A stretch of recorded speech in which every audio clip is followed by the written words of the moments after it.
말씀을 이제 이어서 말씀을 드리겠습니다.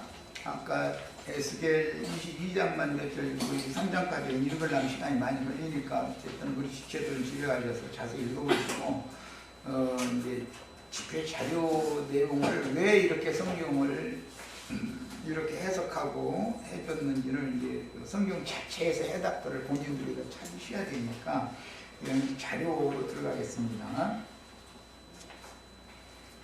레위기 18장에서 말하는 애굽의 풍속과 가나안 땅의 풍속을 행하는 문제는 근원이 함의 후손인 미츠라임 기보의 후손들과 애굽 족속이죠. 애굽이라는 말이 미츠라임이라는 단어잖아요. 그 다음에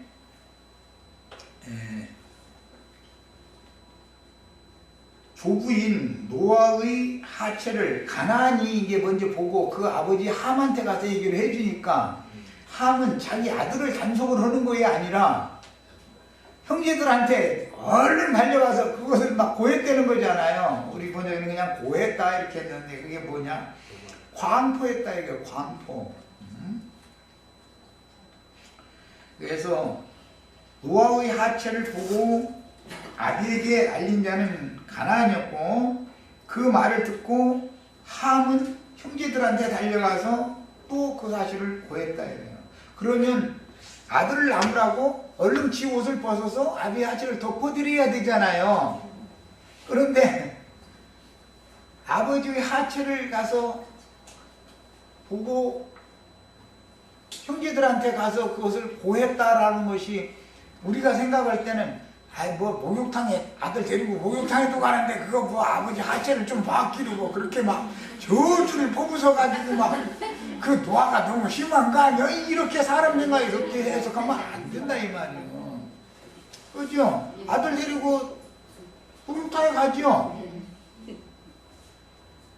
그러면 목욕탕에 아들 데리고 가면은 저주 받으려고 목욕탕에 아들 데리고 갑니까? 사람의 생각으로 성경을 함부로 해석하면 절대 안 돼. 말하고자 하는 어떤 의도가 있다 이거예요. 이것은 뭐냐? 모든 사람은 죄인일 수밖에 없다. 네 아버지도 네 할아버지도 네가 지금 보고 비방하고 입을 삐죽대고 하는 그게 네 생명이 거기서 나온 거 아니냐? 그 말이란 말이야. 그러니까 의인은 하나도 없다 라는 시작의 말씀에서부터 시작해서 네 자신을 봐라.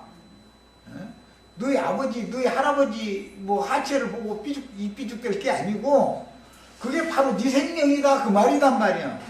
그런데 자기는 멀쩡한 줄 알고서 가서 남한테 가서 막 이러쿵저러쿵 했다 그런 말이야. 그것 때문에 노아가 세 아들이 있는데 두 아들은 복을 받고 이 함이라고 하는 아들은 저주를 받고 가나안은 저주에 저주를 받아서 그냥 배나 저주를 받고 그렇게 얘기가 이제 거기서부터 시작이 되는 말이에요. 함족이나 가나안족이라는 것은 가나안족은 갑절이 저주를 받았고 함족 애굽 사람들은 다 저주 아래 있는 자들이 있네.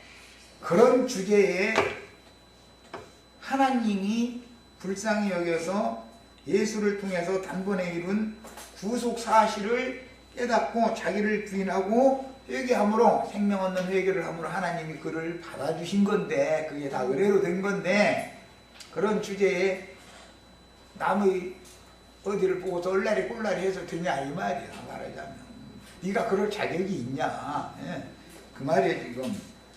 자, 레위기 18장에서 아까 이제 처음에 말할 때 그 봄하다라고 이 갈라라고 하는 용어 이미 말씀드렸는데 드러내다, 광포하다, 널리 알리다, 열다 그런 의미의 뜻이에요. 그러니까 이상하게 남의 어떤 거에 대해서 그렇게 이렇게 저렇게 빙빙 돌려가면서 꼬치꼬치 파내가지고서 남의 어떤 수치스러운 부분을 캐내고자 하는데 힘이 붙은 사람들이 있지요. 또 유독히 그런 사람이 또 있어. 또 어떤 사람 좀 무딘 사람은 뭐 그런 얘기 에이 쌀따면서 하지 말게 이 사람은 그러고 넘어가는 사람도 있는데 그건 참 복받은 사람이요. 넘어갈 수 있으면. 그런데 어떤 사람은 남이 어떤 뭐 약점이 있으면은 이상하게 파고들어가지고 아주 비밀 저장소요. 온 세상에 비밀이란 비밀 혼자 다 가지고 있어. 그게 무슨 뜻이요? 자기는 스스로 쓰레기통을 만든다 그 말이잖아요. 남이 이렇든 저렇든 주님께서 나를 정결하게 나를 깨끗하게 해주셨으면 감사하고 살아야 되는데 정결하게 해놨더니 가서 스스로 가서 여기저기 다니면서 사실조사해가지고 자기 자신을 쓰레기통을 만들어버려. 그러면 그 사람을 이스라엘 중에서 끊어내야 되겠어요? 거기 그냥 같이 있으라고 해야 되겠어요? 당연히 끊어내는 거예요. 그래서 그 얘기예요. 우리 지체들은 교회 안에서는 절대 누가 무엇이 뭐 어땠다 뭐다 알라고 하지 말고 그 알아도 나에게 아무 유익도 없고 내가 알아서 그걸 관본다 해서 그 사람 그 버릇을 고치느냐 그것도 아니에요. 그 사람도 죽고 나도 죽는 거예요. 듣는 사람도 죽고 다 죽는 거예요. 아무 유익이 없는 짓이에요 그게. 그렇게 어리석은 짓을 절대 하시면 안 되겠어요. 누가 누구에 대해서 잡으려고 그러면은 그만두라고. 나는 그 사람이 그렇게 했다고 그러지만 나는 내 눈에 안 봤다. 내 귀는 안 들었다. 안 들렸다. 당신 눈에만 보이고 당신 귀에만 들린다는 것은 하나님이 어떤 말씀하심이 당신에게 있다는 뜻 아니냐. 왜 남만 하고 있어. 왜 나도 똑같은 눈이 달렸는데 왜 내 눈에는 안 보이고 내 귀에는 안 들려. 그게 나는 그 사람이 시험 도구가 되지 않았다는 뜻이고 그 사람이 시험 도구가 됐다는 뜻인데 거울이잖아 거울. 그런데 거울로 삼으려고 그러지 않고서 자기는 의롭고 거룩한 사람으로 아주 자신이 있어가지고 주님께서 피로 사신 귀한 지체를 본속을 함부로 막 벗겨버리고 들춰내서 광포해버렸다 이거예요. 그런 것이 그게 저주다 이거예요. 그 말이에요. 레위기 18장에서 애국의 풍속과 가나안인들의 풍속을 다룰 때 근친상간을 통해서 아비의 하체라고 그랬는데 이 에르바라고 하는 이 용어도 이게 벌거벗다 그런 뜻이에요. 노아가 술이 취해서 벌거벗었다겠죠. 그런 뜻인 거예요. 이게 표상적으로 표현할 때 이제 여성의 그 외음부를 말하는 경우도 있어요. 예절없다, 추한 행동이나 어떤 추한 말, 불결한, 엿본다, 불명예, 수치, 벌거벗기다 그런 의미를 가진 단어단 말이야. 하체라는 용어는 그러니까 사람의 생각대로 뭐 남성기, 여성기 그런 것을 이렇게 염두에 두면 안 맞는 거예요. 성경이 말하는 의도와는 이게 안 맞는 말인 거예요. 용어 자체가 개념이 전혀 다른 용어단 말이에요. 이게. 그래서 남의 약점을 하체를이라는 말은 생명의 처소를 염두에 두는 말이기 때문에 신약의 용어로 말하자면 남의 양심을 그 말이야. 남의 양심을 들춰내고 남한테 양심 글러먹은 놈이라고. 근데 신약의 용어에서는 이제 이게 뭐 지옥불에 들어간다 해서 나가라 미련한 놈이라 라고만 해도 지옥불에 들어가리라. 여기서 레위기 18장과 20장 이 사이에서 나오는 그 말씀의 개념을 예수님이 요약적으로 이렇게 적용을 딱 한 거예요. 교회 중에 지체들이랑 그렇게 본속인데 함부로 그렇게 들춰내고 그 약점을 광포하고 이렇게 해서는 안 된다 이거예요. 절대로.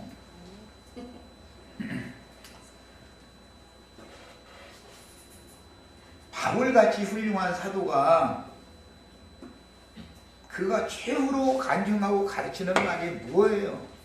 나는 나의 나된 것을 자랑할 것은 아무것도 없고 나의 여러 약한 것들 외에는 내가 자랑할 것이 아무것도 없다 그랬어.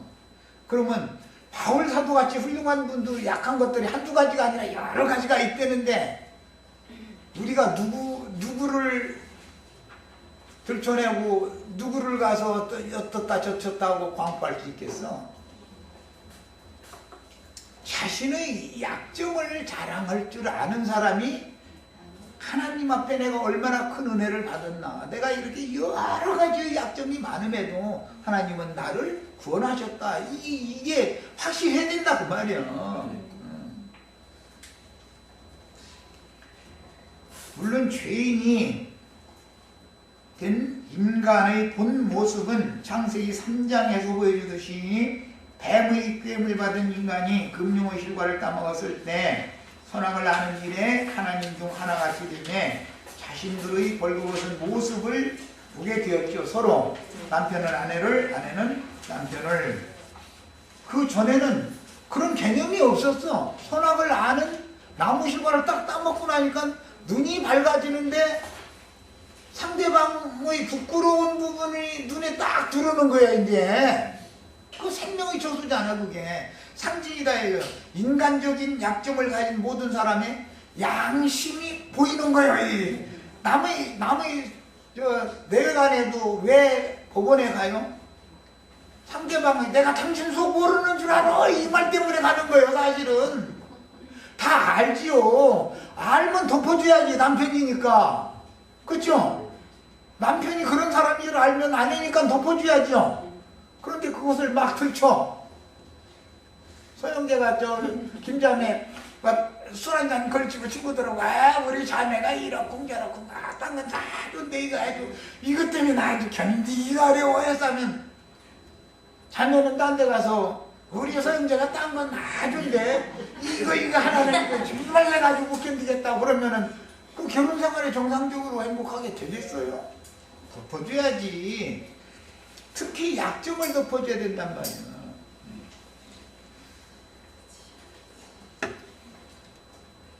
뭐 장점이야 뭐 자랑하고 싶은 거는 다 있지만 너 그렇다고 또 육신적인 장점 자랑해도 창피당하는 날에 우리 가면 안 되고 약점은 어쨌든 덮어줘야 된다. 이게 교회에서는 덮어주는 일을 하는 거예요.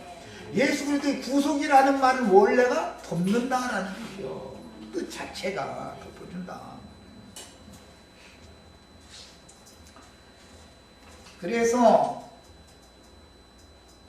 노아의 후손인 함이 그 아비의 하체를 보고 형제들에게 가서 모함으로 아비의 하체를 가려주지 않고 들추어낸 것에서 기인되는 말씀이다. 이 말씀은 남녀간에 무슨 생명연합을 맺는데 뭐 그런 얘기로 잘못 오해하시면 안 되겠어요. 번역을 애매모호하게 해놔가지고 그렇게 생각하시면 안 돼요.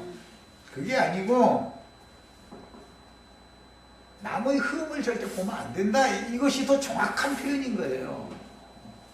물론 죄인이 된 인간의 본 모습은 저런 창세기 3장에서부터 보여주듯이 뱀의 꾀임을 받은 인간이 금령의 실과를 따먹으면 상대방의 하체가 보인다는 거잖아요. 그래서 스스로 하체를 가리기 위해서 치마를 해서 무화과 나무 잎으로 치마를 해서 입었다는 거예요. 그럼 하체를 가린 거잖아요. 이것은 신약의 영적으로 자면 신앙 양심을 가렸다 이거예요. 사탄은 사람의 양심을 통해서 참소하죠. 범죄하게 해놓고 나서는. 그러면 그 양심이 가리움을 받아야 되는 것이다. 이것을 구속이라고 그런다 이 말이에요. 그럼 우리는 가려주는 사람이 돼야죠. 나 같은 사람도 주님께서 나를 덮어주시고 가려주셨는데 내가 남을 가려주지 않으면 하나님이 나를 가려주신 것을 다 무효시켜 버릴 수가 있다 이거예요. 그게 이제 그 신약의 마태복음 18장에 보면 뭐 1만 달란트 탕감받은 자가 100데나리온 빚 준 자에게 가서 목을 붙들고 가서 빚 내놔라. 갚을 테니까 좀 참아달라고 했더니 지금 당장 내놓으라고. 그러니까는 그래? 그럼 그 빚뚝 적은 놈 오라고 그래. 그러고서는 너 1만 달란트 내 탕감해준 거 무효야. 네 스스로 한번 다 갚고 나와봐. 그랬다는 거야. 이게 레위기 18장에서 20장 사이의 율법이 신약성경에 어떻게 적용된지를 아셔야 되겠어요. 교회 생활에는 이렇게 엄미한 거예요. 그 다음에 레위기 18장에서 아비의 아내인 어미나 계모나 첩 등은 아비와 일체이기 때문에 아비의 여자를 범함으로 그녀의 하체를 드러내는 짓은 범한다 그랬지만 드러낸다라는 뜻인 거예요.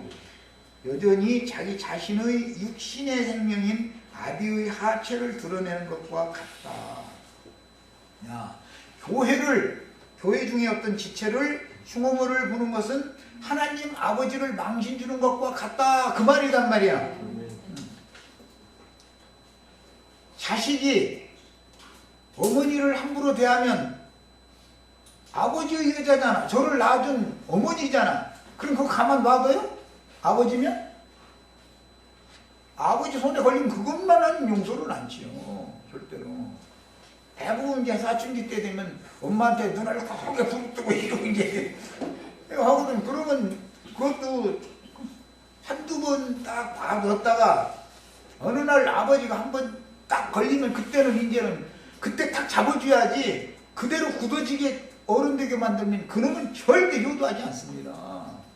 그때 버릇을 딱 잡아줘야 돼. 아버지가 엄하게 해서. 청소년기의 그 자녀들은 아버지가 태산 같거든. 그러다가 이제 지가 어른 돼가지고 세상 말도 있어. 세상에서 남자는 50세가 되어줘야 자기 아버지를 생각한다는 거예요. 그러니까 그때서 자기가 장년이 되어봐야 힘없어가지고 이제 자기가 장년 되고 나니까 뭐 아버지는 뭐 자기 청년 때까지만 해도 막 태산 같고 감히 아버지는 뭐 어떻게 엄두가 자기가 덤빌 엄두가 안 나는 사람이었는데 그러고 뭐 그런 만능인 것 같고 가지고 그랬는데 자기가 어른 돼가지고 자기 아버지를 보니까 너무 힘없고 아무것도 아닌 그런 노인의 모습을 딱 볼 때 그때서 아버지가 어떤 분인지를 그때서 안다는 거잖아. 세상에서도. 이것은 어머니를 수치를 주는 것은 어머니를 벌거벗기는 짓은 아버지를 욕보이는 짓이다 이 말이에요. 하나님을 무시하는 짓이다 이래요. 그러니까 하나님을 함부로 하나님을 만월히 여기는 짓을 절대 하면 안 된다. 지금 그 말이에요. 교회 생활이라는 건. 이게 어떤 지체가 어떤 지체에 대해서 수근거리는 소리를 했다. 그것은 하나님을 욕보이는 짓을 하는 거예요. 그렇게 엄한 죄를 짓고 있는 거예요. 이런 사실을 꼭 아셔야 되겠어요. 그 다음에 제사장이 되어 아비의 하체와 같은 어미의 하체를 벌거벗겨서 드러낸다는 것은 애굽에서 구속하여 불러내신 하나님의 백성들에게 선악을 아는 지식에 따른 의문의 말씀으로 가르쳐서 양심을 정죄하고 판단하여 함부로 내치거나 비방하여 수치를 주는 짓을 하지 말라. 그런 뜻이다. 왜? 하나님이 그를 받으셨으니까. 내 눈에는 그게 그래서는 안 되는데 하나님은 그런데도 그런 사람인 줄 하나님 모르겠어? 다 아시는데도 그를 받아주셨잖아요. 그가 교회 생활 가운데서 넘어졌을지라도 여전히 그를 위해서 은혜를 구해줘야 되는 것이죠. 은혜가 있으면 또 일어나는 거예요. 은혜가 없으면 그래서 그냥 뭐 세상 어느 나갈 수도 있고 세상 사람만 도모돼줄 수도 있죠. 예수 잘 믿다가 미끄러져 버리면 얼마나 그럴 수도 있어. 그건 다 은혜에 속한 문제인 것이고 넘어지고 일어나게 하는 거 그 주인의 손에 다 달려있는 문제이기 때문에 사람이 생각으로 함부로 해서는 안 된다는 거예요. 그 다음에 주의 말씀을 맡은 제사장들은 반드시 짐승의 생명과 일체인 육신, 짐승인간의 생명을 죽음에 넣게 하고 장사시켜야 하지만 이건 17장 할 때 충분히 말씀 나눴어요. 네, 짐승의 피는 쏟고 흙으로 덮어야 되는 거예요. 제물로 드려진 희생의 피로 심령과 마음에 뿌려서 내가 지금 예수의 피로 우리 형제 자매님들의 우리들이 다 정결한 사람들이 아니었었어요. 예수의 피로 정결함을 받게 하려고 내가 계속 피를 이렇게 7번 뿌리라고 하면 한 번만 딱 뿌리고 말아. 그럼 끝나. 이렇게 않고 7번씩을 그냥 반복해서 뿌리게 하는 것은 우리 죽는 날까지 뿌림 받아야 된다 이거예요. 그래서 하나님께 지난 죄과들과 허물들을 모두 용서받아 하나님의 영광에 나아갈 수 있도록 가르쳐서 육신의 생명을 가려주고 덮어주는 사역을 하라라는 뜻이다. 어미나 근족 여자의 하체를 드러낸다는 것은 우리 번역에는 범한다고 해놨는데 이거 내가 여러 번 강조해서 지금 말씀드렸으니까 범한다는 말은 어미와 생명의 연합을 자식이 맺었다 지금 그런 뜻으로 오해하시면 안 돼요. 그런 말이 아니에요. 그런 말이 아니고 어머니 교회에 대해서 비판했다 그 말이야. 내가 교회가 마음에 안 들으면 그냥 나 혼자 조용히, 그야말로 나 혼자 조용히 나가. 그 얘기하는 거거든요. 그냥.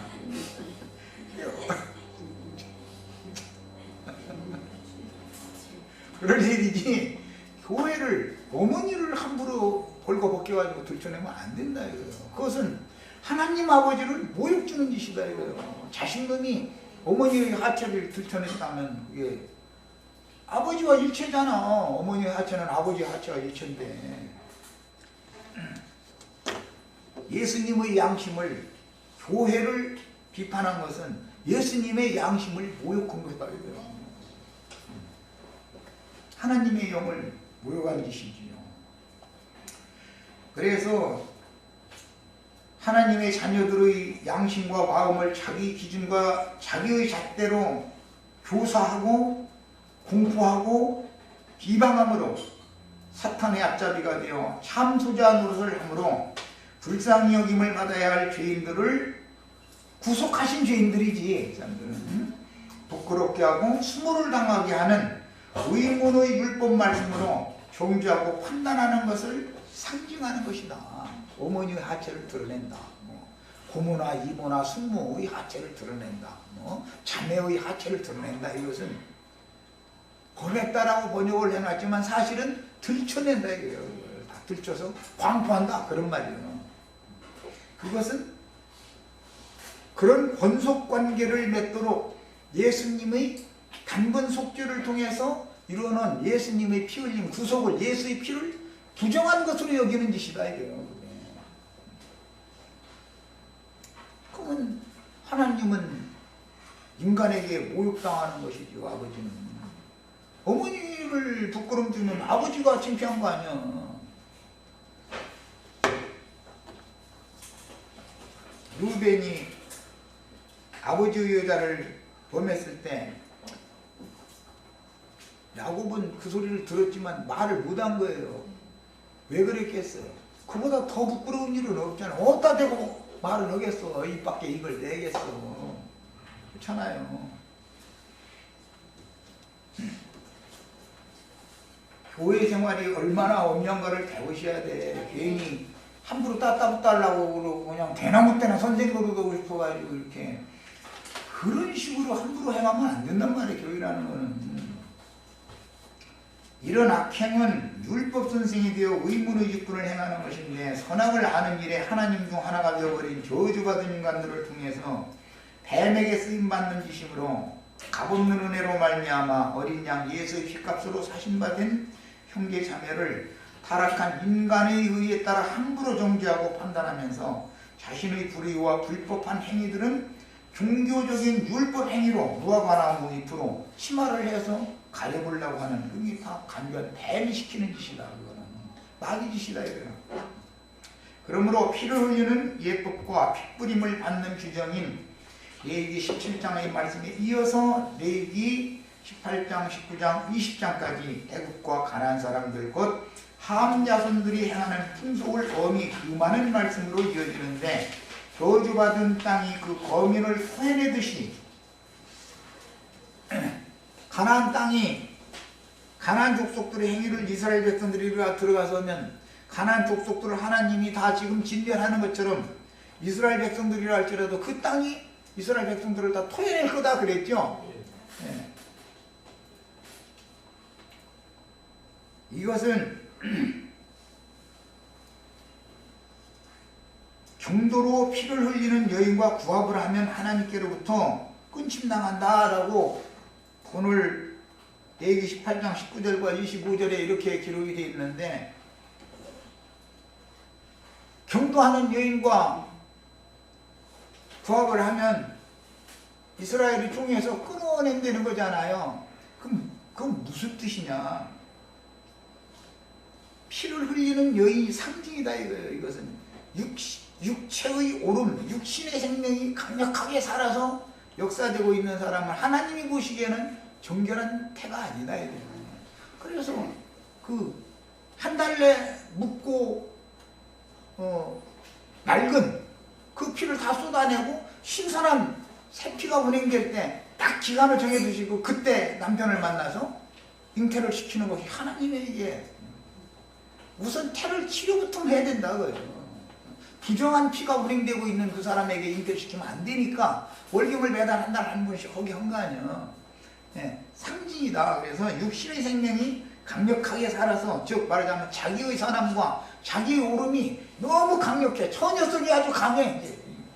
이 사람한테 거룩한 말씀을 주면은 그 사람은 자기의 오름 때문에 진리의 말씀이 하나님의 은혜의 구원에 관한 말씀을 주면은 토해내버린다. 수용이 안 되는 거예요. 자기 오름 때문에. 이 생명이라는 건 그런 거예요. 교회 생활에서 뛰쳐나가면서 이러쿵저러쿵 뭐 말이 많고 뭐 인간적으로 쪼개가면서 뒷소리 하는 것은 전부 다 그게 왜 그러는 거예요? 예수의 피를 지금 부정하게 여기고 있는 거예요. 그를 하나님의 피로 그를 사셨다라고 하는 이 은혜의 구원에 관한 인식이 없는 거예요. 그러다 보면 자기 오름에 따라서 그런 소리를 함부로 쌓는 것이거든. 육신의 생명이 강력하게 살아서 지금 역사되고 있다는 뜻이거든. 그런 사람한테 이 하나님의 값없는 은혜의 구원에 관한 복음을 전하면 그 사람들이 겉으로는 듣는 척하지만 사실은 속에서는 지금 체했다가서 나중에 되게 걸리면, 체해서 되게 걸리면 토하죠. 딱 토해내버리거든. 그런데 이거 상징이다. 월경하는 걸로 상징되어졌고, 땅이 너희를 토해낼 것이다. 이렇게 표현을 했어. 그 땅이 흡수가 돼야 되는데, 그 땅에 씨를 심으려면 땅이 치료가 되어져 가지고서 밭가래가 제대로 되어지고 본 흙으로 가지고 부서뜨려주고 하늘에서 비도 내리고 햇빛도 적당히 내려주고 기온도 적당한 모든 것이 다 맞아져 가지고 그때 씨를 딱 정상적으로 심어서 뿌리를, 생명체들이 뿌리를 내려서 열매를 맺게 만들어야 되는데 땅에다가 씨를 심었더니 토해내 버린다는 거예요. 하나님의 백성들이 가나안 땅에 들어가는 건 가나안 땅에 천국 농사를 하는 거든 그 백성들이 씨거든. 이게 천국의 자녀들이라는 건 천국의 아들들이 씨인 거예요. 예수님이 그래서 그 씨 뿌리는 비유 말씀하실 때 그랬죠.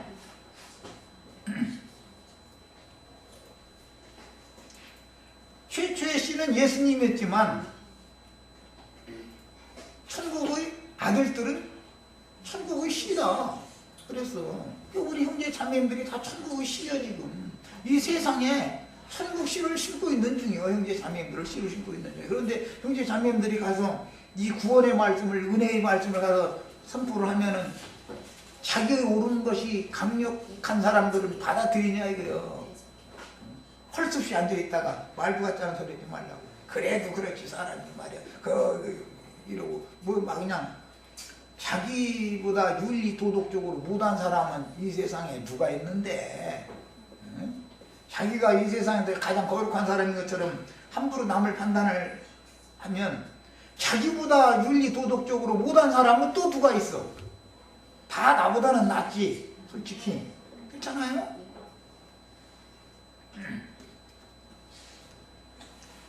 그 다음에 과거 가나안 땅에 거하던 가나안 족속들은 문자대로의 근친상간이나 짐승과 교족을 했다. 이제 이것은 이따 그 아시리아로 북왕국이 다 멸망당했을 때 사마리아의 여러 성읍들에 살던 사람들을 아시리아의 여러 성읍들로 이제 강제 이주를 시키고, 아시리아의 여러 성읍들에서 사람들을 북왕국의 여러 성읍들로 강제로 또 이주를 시켜서 이제 혼혈 정책을 했었었죠. 살마네셀이라는 그 왕이. 그런데 그들이 올 때 자기네들이 그 아시리아 지역에서 섬기던 신들을 다 가지고 들어와서 여호와의 제사장들이 신우하던 각 산당들에다가 자기네들의 그 신들의 우상을 세워놓고 여호와도 섬기고 어디서 데려왔든지 자기네들의 신도 섬기고 그랬다는 거예요. 그들이 가지고 온 신의 제의 법에는 모두 다 반드시 음행을 나중에 하고 돌아가는 거예요. 그게 그들의 성전이라고 하는 곳에는 창녀가 있어. 신전 여사제, 사제라고 그러죠. 여자 사제가 있어. 그래가지고 여자 사제한테 그 신전에다가 헌금을 내는데 그 헌금이라는 것이 사실은 화대를 내는 거예요. 그게. 그리고 그게 그들의 그 하나님을 섬기는 예법이었었어. 그런데 이스라엘이 허라는 것은 본을 그렇게 안 받는데 그것을 하여튼 그냥 순식간에 전국으로 번지더라는 거야. 아주 못된 것은 잘 퍼져. 하여튼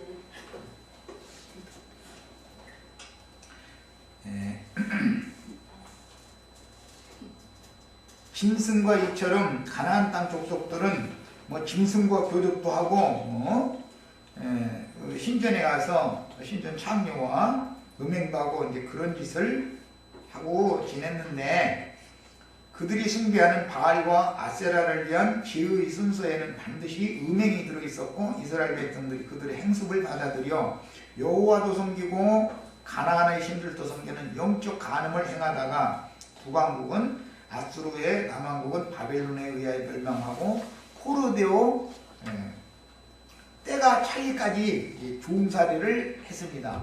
종살이를 하다가도 끝내 돌아오지 않은 자들은 그들의 신들을 거기서 그냥 숭배를 해가면서 잘 된 거죠. 말하자면 성공한 거죠. 흩은 당한 곳에서. 열왕기하 17장 24절로 40절을 인용을 해드렸는데 이 내용을 읽어보겠습니다. 아수르 왕이 바벨론과 구다와 아바와 하맛과 스발과임에서 사람들을 옮겨다가 이것은 이방인들 아수르 제국의 여러 성읍들에서 사람들을 이스라엘 나라 좋은 땅이 있으니까 거기로 이사갈 사람 지원. 그러니까 이제 뭐 아시리아 내에서 잘 살던 사람도 뭐 섞였을지 모르지만 대부분 살기 어렵고 어떤 사람들은 에이 그쪽이나 갈까. 그러면 이제 나라에서 돈을 좀 넉넉하게 줄 테니까 거기 가서 터전 잡고 살아라 해가지고 정착자금 주고 이런 식으로 해서 강제 이주를 시켰단 말이야. 이스라엘 자손을 대신하여 아수르 제국으로 강제로 이스라엘 자손은 아수르 제국의 여러 성읍들로 강제로 이주시키고 아수르 제국에 있는 이방인들은 이스라엘 나라로 강제로 이주를 시키는 거예요. 그러려면 국가가 정책적으로 그러니까 돈을 많이 들여가지고 그러잖아. 오늘날 우리들도 지금 보면 북한에서 우리나라를 이렇게 넘어오는 사람들을 정착자금 주죠. 이렇게. 예. 그런 거랑 같은 방식으로 이렇게 했다 이거예요. 그러면 여기 살기 어려우니까 나 인생을 바꿔보겠다 하고서는 이 지원하는 사람들이 이제 있으니까 이렇게 한 거죠. 그랬는데 사마리아 여러 성읍에 옮겨온 사람들 아수르의 바벨론과 그때 당시는 바벨론이 지금 큰 제국이 되기 전이기 때문에 구다와 아와와 하맛과 스발와임 등지에서 이방인들을 사마리아의 여러 성읍에 데려다가 살게 했다 이거예요. 저희가 사마리아를 차지하여 그 여러 성읍에 거하니라. 저희가 사마리아로 이주한 그 이방인들이 처음으로 거기 북쪽 여러 성읍들에 거할 때 여호와를 경외치 아니한 거로 여호와를 경외하는 법을 모르니까 자기네들의 성읍에서 살 때 그 수리아의 신들을 뭐 이제 그때 당시 이제 그 마루둑이라고 하는 이제 그런 신들인데 그 아스타롯이라고 하는 그 여신 마루둑이라고 하는 남신 이런 신을 섬기는 것이 그들이 관리했다 이거예요.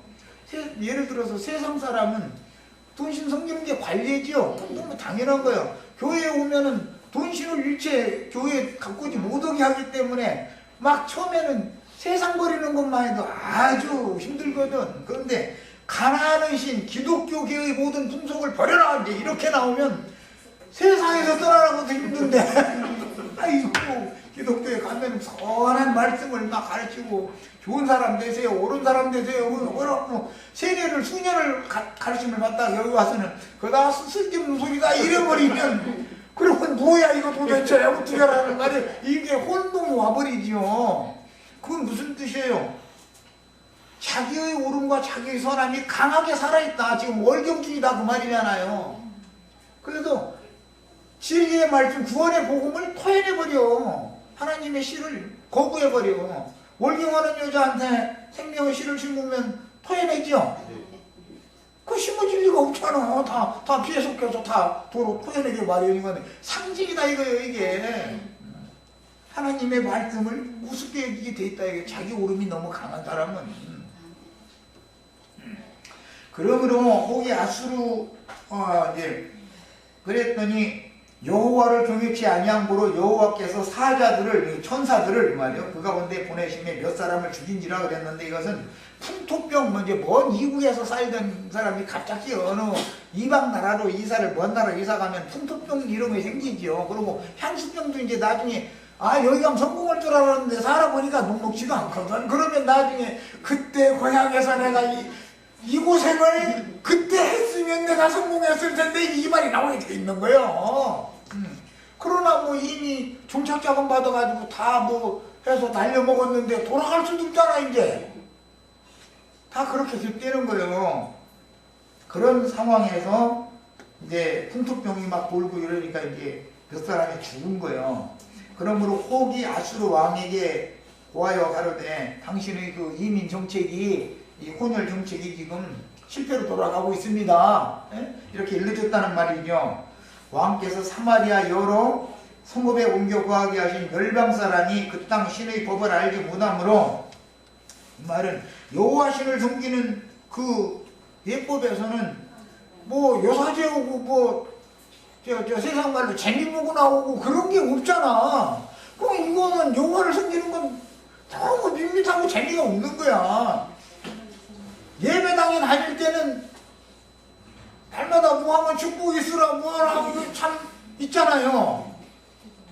반드시 설교 끝나고 나면 축도해주는 그 행운이 있잖아요. 반드시 그걸 하고 나와야 되는 거거든. 그게 습관이요. 그런데 교회 문을 배우니까는 뭐 축도도 안 해줘 도대체.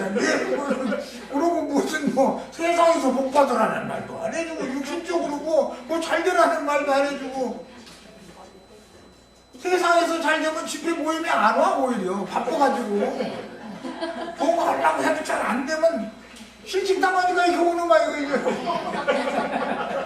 그래서 내가 이제 기도할게. 처음부터 내가 기도를 쉬어가지고 그러나 양심에 찔림 사실은 있어. 붕괴주의시지는 않아. 우선할 것을 우선해야 된다고. 먼저 할 걸 제대로 순서를 정확하게 알고 살아야 돼 사람이.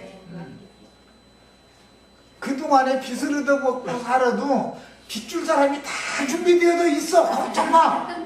그러다가 때가 되면 또 빚을 갚게 하셔. 또 주님이. 내 말 믿어. 이것을 믿어. 먼저 해야 될 것과 나중에 해야 될 것을 순수 구분을 잘 하셔야 돼.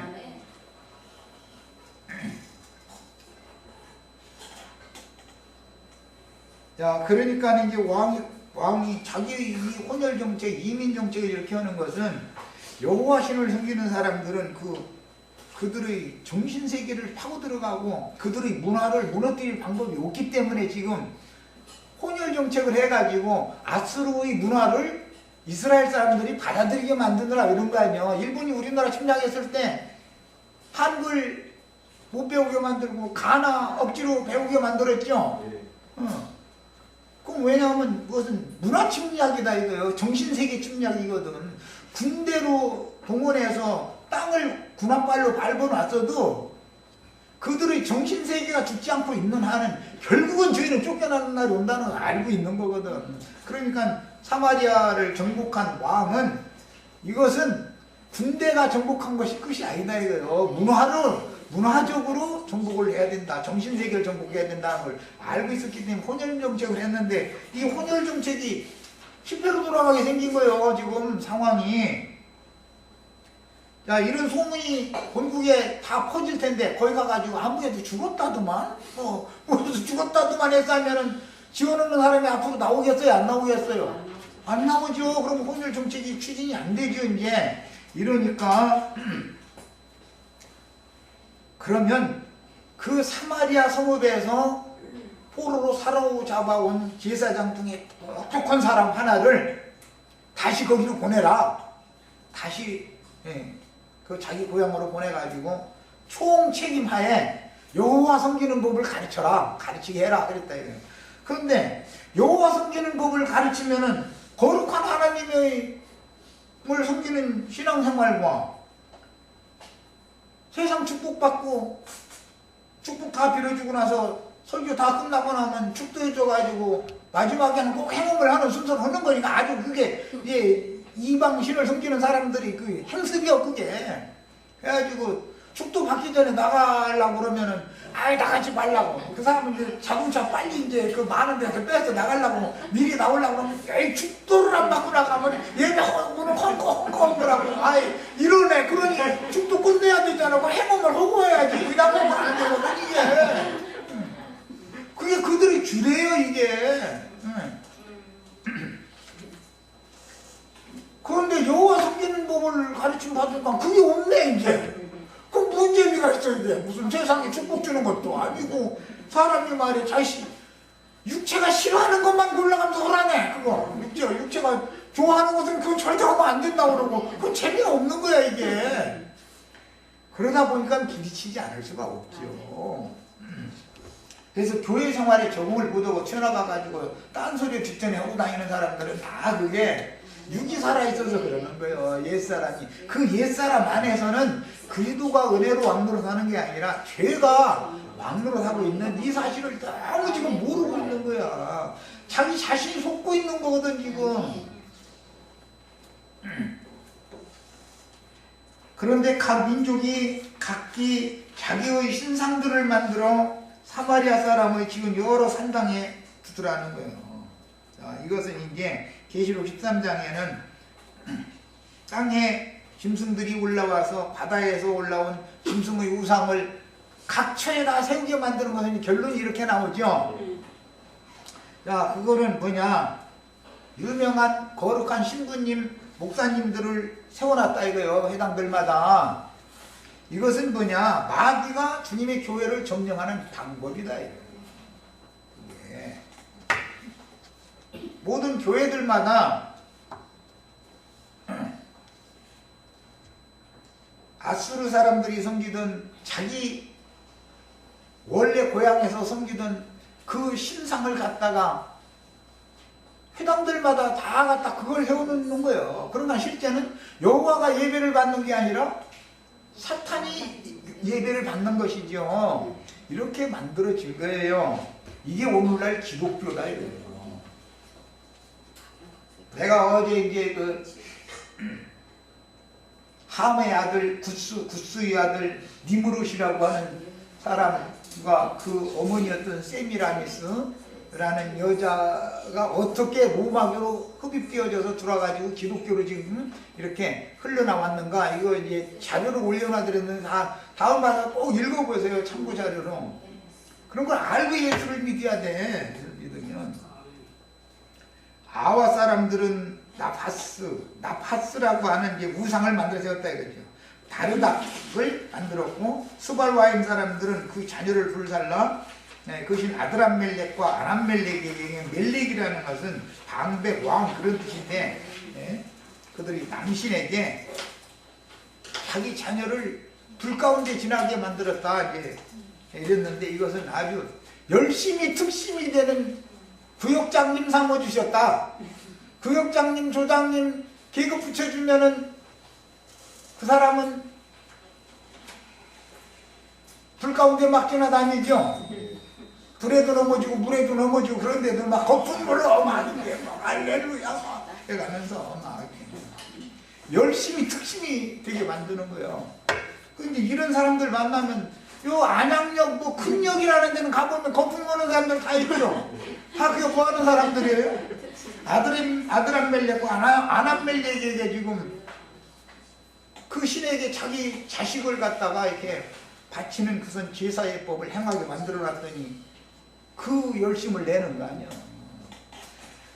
진리의 말씀을 가지고 나가서 이렇게 열심히 내라고 하면 나 바빠 죽겠는데 지금 그걸 경외이나 이런 데니까. 그런데 이 종교성으로 열성내게 만들려면 물불 안 가려. 아주 참으로 신기해 이게. 악한 귀신이 역사하는 거고. 저희가 또 여호와를 경외하여 자기 중에서 사람을 산당 제사장으로 택하여 그 산당에서 자기를 위하여 제사를 드리겠다. 이게 누구요? 이게 우상, 인간 우상 세워놓는 거죠. 그런데 그 사람들은 하나님의 제사장인데 자기네들을 위해서 제사하게 만들었다는 거잖아. 우리 목사님 왜 그 말이 나와요? 그 목사라는 사람이 그리스도의 종이 아니고 자기네들의 축복을 빌어주는 자기네들의 종이다라는 말이잖아요. 자기네들과 너무 딱 맞는다 이거잖아 지금. 어머니가 만들어준 음식 먹고 자라던 사람도 장가가가지고서 처음에는 우리 아내는 음식을 잘못한다 그러다가 이제 손자 생길 때쯤 되면 당신이 우리 어머니 음식보다 낫구만 이렇게 바꿔줘 버리죠. 길들여지거든 이게. 사람이라는 거 맛이라는 거 그런 거거든.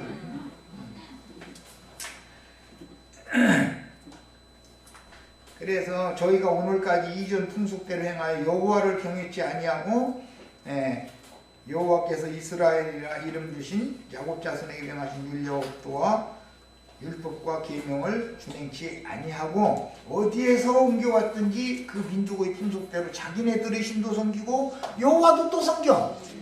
이건 입으로는 여호와를 섬기지만 사실 마음으로는 지금 우상을 섬기고 있는 신앙이다 이거예요. 이것이 기독교계의 흐름이 이런 이치를 아셔야 되겠어요. 자, 여기까지 일단 두 번째 시간 말씀.